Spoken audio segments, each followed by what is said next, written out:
Mizkif is losing it in his lawsuit with Emiru as he just cannot wait for the lawsuit to proceed. We're going to get into the meltdown today on The Legal Mindset. We teach you to be your own judge. I'm Andrew Esquire, American attorney. By now, I'm sure you are familiar with Emiru. Can I confess something? I don't really like barbecue all that much. At least not Texas barbecue. I've been keeping this a secret ever since I moved back here. And I'm also sure you're very familiar with Mizkif. No one cares. No one cares.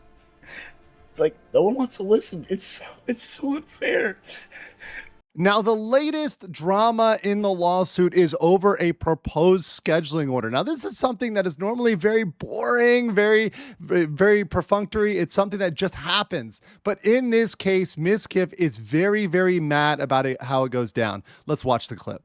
All right, well, might as well go over this real quick because apparently I don't shut up about it in my stream, even though I haven't talked about it in months. It got put out there and leaked, basically, that Emmy wants to have the start date of court in 2028. So it's very funny that he's starting out with complaining about 2028, because if you literally look at right here, this particular date that he was suggesting, he's suggesting August or September 2027. So he's already suggesting next year. So while Mizkif is complaining he wants this to be done yesterday, it's not like he's proposing a date that's this year or in a couple months. And it's not like the court would ever accept that. Emiru is proposing it 2 years out. And we'll get into the reasonableness of that as we break this down. But let's just point out here that Mizkif is hamming up the drama a little bit with the date.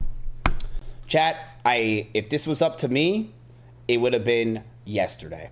Just to let you understand where I stand in all this, it's yesterday. Now you're probably wondering, would have never happened yesterday. Like I said, courts do not work like that. That's not how courts work, where everything gets done yesterday. That simply isn't how it's done. To yourself, why does the person who came out with the allegations, why does the person who claimed that I was a stalker and that they're going to the police and they're going to get a restraining order and they're already in the process of it, why does the person who claimed that I was who claimed that I to them, why do they need an extra amount of time to amount to a year so they can get their together when you're the one that made the statements in the first place? There are a lot of reasons. We're going to break all of those down, but it's not just because she wants to simply drag this out and cause pain to him. There are a lot of very, very, very good reasons. I, the one suing you, ready to go yesterday. Wouldn't I be the one that has to get my together because this just came unprompted? But instead, I'm ready to go because I know you're lying. She knows she's lying. And therefore, she's trying to push this as far back as possible so that way she can get away with it. Her goal is for us to forget.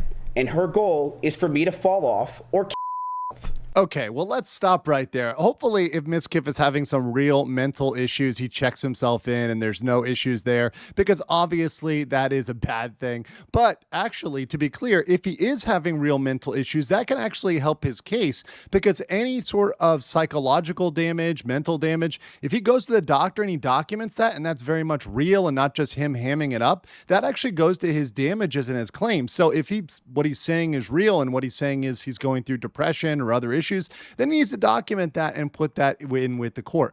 However, there is a reason, and that he is right here, and Mizkif does bring up that reason of wanting people to forget. That is actually a very valid tactic in this case. I'll explain that a little later on. That's the goal.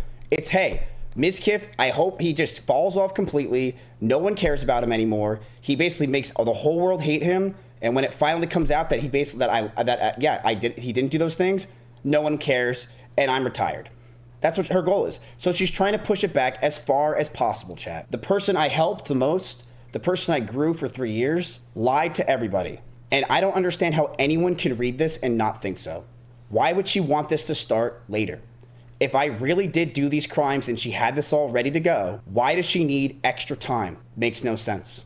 It actually does make a lot of sense. Let's break it down. So first off, what Mizkif is forgetting is this is not just a lawsuit against Emiru. This is a lawsuit against Emiru, Asmongold, OTK, and Mythic. He decided to sue pretty much everybody, same lawsuit, and because of that, he's got to deal with multiple parties. When you have to deal with all of these people, you're not going to have a case that's over in 6 months or 7 months. That's just not going to happen. This is going to be something that's dragged out for multiple years.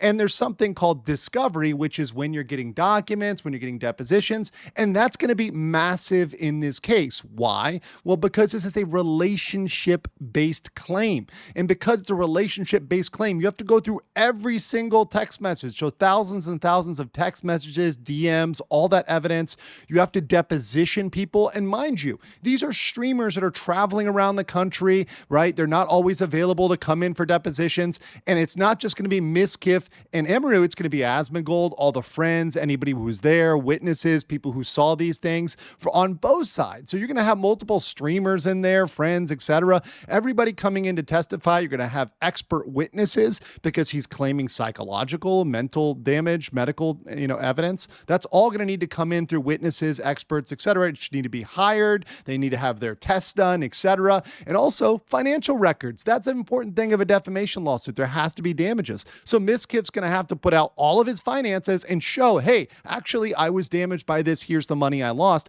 And that takes a long time. And also, it's going to be looking at what the ongoing harm is to his brand and channel. So as this goes on, is he really taking a lot of damage or does he recover? Does he come back? That's all very relevant to how this thing plays out.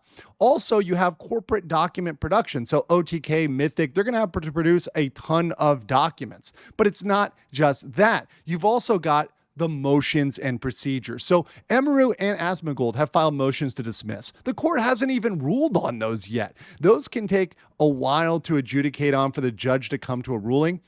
That may take another couple months for those to actually be ruled on, and we'll see what happens there. And even when there's a ruling, there can be an appeal, right? So, for example, if Mizkif or Asmongold or Emiru doesn't like how something comes out, well, they can appeal that. And having a longer case allows time for appeals, etc.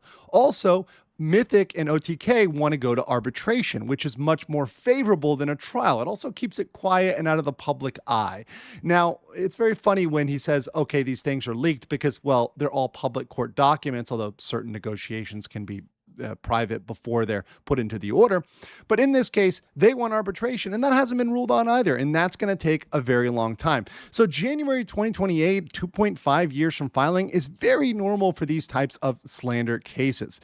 So let's bring it over to public attention management. Now, this is what Mizkif is whining about. And he is partially right here. So I'm going to give a half point to Ms. Kitty here.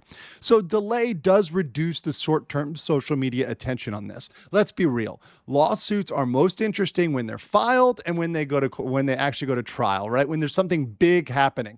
Now, of course, I will be covering this on my channel the entire way through. And if you like my coverage, make sure to smash that like button and perhaps subscribe today if I've earned your subscription. Now, it's going to be harder for Mizkif to prove ongoing damages if you see his brand recover, you see him doing well, right? If the interest has cooled off, if people really don't care about the story, everyone's moved on, because streamers are relying on community support. And if the community is really still there and still paying out, that might be problematic for Mizkif. On the other hand, if he continues to suffer brand damage and if he actually has some sort of mental health breakdown, he ends up checking into the hospital, etc., that could actually make damages worse. So in a way, the delay could benefit Mizkif. So let's get to my judgment. 95% of federal civil trials end in a settlement. And what we see with this trial taking this long is not something that is some Machiavellian move by evil Emiru. It's really a pragmatic choice, probably by her lawyers, which advised her to do this, which is, hey, take it longer so we can push him to settlement. That's what she probably wants here. That's the most likely outcome for this, is to settle. And Mizkif has to really dig himself in if he wants to make it that long through this trial without actually settling. It's very normal for trials to take this long, and there's really nothing he can do to rush this through on the speed he wants it to go. Mizkif is going to need some extreme discipline, which I'm not sure whether or not he has that discipline to make it the next 2 or 3 years. But regardless, Mizkif is strapped on for a very long ride in court. I want to know what you guys think in the comments below, and I will catch you on the next one.